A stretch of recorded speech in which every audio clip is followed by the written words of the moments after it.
Welcome back, true believers, to another Spider-Man PS4 related video, and today I'm going to be talking about what supporting characters I think will be in Spider-Man PS4. And before I made a video of which love interests I think could be in Spider-Man PS4, and those also can factor into how I think if they're not love interests, they could also be supporting characters. So go check out that other video of me talking about possible love interests for Spider-Man PS4, and if at least one of those is a love interest, then I believe those other ones could be supporting characters to Peter Parker. Now again, these supporting characters mainly refer to supporting characters towards Peter Parker. There's only one person in here that kind of relates more towards Spider-Man than Peter Parker, but when you're talking about Peter Parker instead of Spider-Man, I think he has more supporting characters than Spider-Man could have, and I think he would have more interactions with them as Peter Parker rather than Spider-Man. They would talk about Spider-Man, these supporting characters, but they wouldn't interact with him. At least I don't see this happening. So, of course, first off, number one over here is Harry Osborn. So, on the sign that we can see in the beginning of the trailer saying Norman Osborn for mayor, a lot of people thought it was Harry Osborn. It actually says Norman Osborn for mayor. Harry, he has a really interesting relationship with his father, and if Insomniac does it right, and if they do end up putting Norman Osborn in this game, it would show Norman Osborn along with Harry Osborn in this game. It would show a really amazing dynamic that, like, the Batman Arkham games haven't even fleshed out yet, is the relationship between the supporting characters of the main character of the game, especially one supporting character who is Peter Parker's best friend.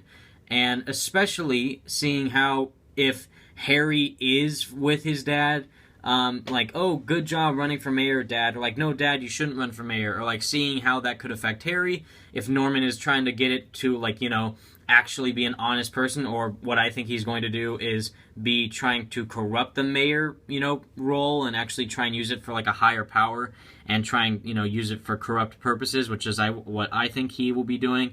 Harry could be kind of twisted in the sense like, oh, that's bad that my dad's being corrupt, or like, oh, well, I gotta be a man for my dad and make sure he doesn't think I'm a loser or anything. So it's a really interesting dynamic between Norman and Harry, and I would love to see that fleshed out, especially if Norman and or Harry and or Peter are interacting with each other, and if they all are in like one room together, or if they all have like really some intense scene where you know, if Norman Osborn is the Green Goblin and then Peter Parker has to take down the Green Goblin and then Harry's in the middle of that fight or something. It'll be really interesting to see how that happens.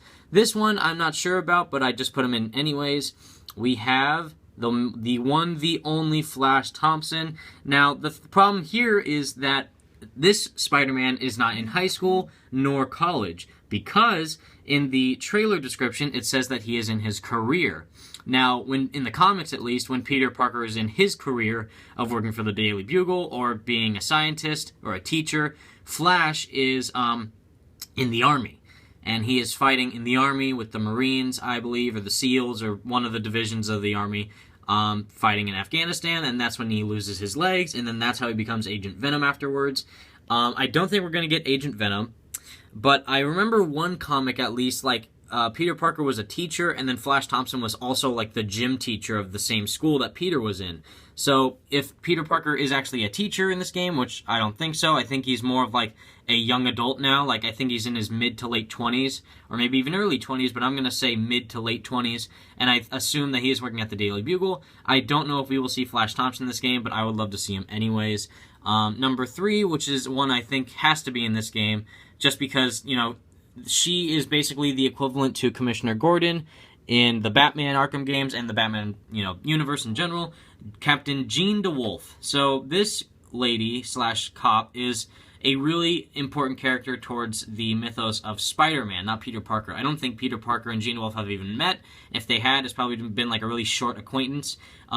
But with Spider-Man and Jean DeWolf was at first kind of like Commissioner Gordon, like, oh no, you can't trust Spider-Man, he's a menace. But then, like, once you see how heroic Spider-Man is and was, she lightened up and like, oh wait, no, he's actually a really good guy and is actually here to save the city.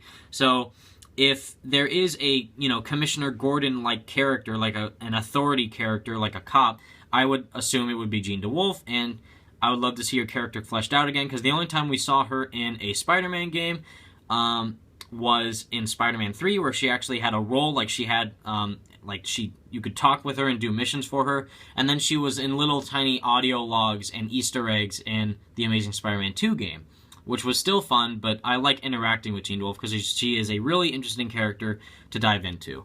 So that's number 3. Number 4, which you gotta have him, and I know for a fact he's gonna be in this game, because why the hell would you not have this amazing character in a Spider-Man game?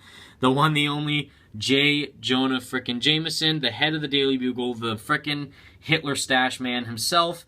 If he is not in this game, Insomniac, I'm sorry, but what are you doing? In every free-roaming game, even the Amazing Spider-Man 2, we had references to J. Jonah Jameson in those games, and then he was in every Sam Raimi's tie-in movie game, except for the first one, so only 2 and 3, I should say, and doing missions for him in the Daily Bugle was such a blast, and interacting with him was amazing, and the fact that J.K. Simmons even voiced him in Spider-Man 3, the movie game, was incredible, and just hearing his voice again in-game, like yelling at Peter Parker to get images of Spider-Man or whatever was going on in the city was a blast, and I really think he is in this game, and if he's not, I really hope he is in this game, because we saw hints of the Daily Bugle in the game trailer, and, you know, you have to have the Daily Bugle in a Spider-Man game. It just makes sense, and I would love to have him in this game, seeing a fully next-gen J. Jonah Jameson, and if anyone besides J.K. Simmons could voice act him, I know this is going to sound weird, but Troy Baker or Nolan North, those guys can do any voice. So that's number 4, and number 5 is the last one I have on here, which is kind of similar to J. Jonah Jameson, because he is his best friend and right-hand man at the Daily Bugle, Robbie Robertson. So again, seeing J. Jonah Jameson in Spider-Man games is a blast always, hearing him yell at Peter and then having him try and go do Daily Bugle-related missions to get pictures of the city. But Robbie is like the nicer J. Jonah Jameson. He's there for Peter, he's there to like reassure him, and he's also there to like give him advice and like a helping hand from someone who's very experienced at being a journalist for the Daily Bugle and dealing with J. Jonah Jameson's stuff every day. And I would love to see, like, maybe you could do missions for J. Jonah Jameson, and then maybe do side missions for Robbie Robertson, or something like that. Just seeing the Daily Bugle staff, I would love to see, and I already put Betty Brant on my possible love interest video, like I was saying earlier, like, I put other supporting characters / love interest in that previous video, so go check it out. But that is all I have today for this video, guys. Make sure that you enjoyed it. I hope you did, and just make sure to stay tuned for new upcoming Spider-Man PS4 related videos. Guys, thank you so much for watching, True Believers. Peace out.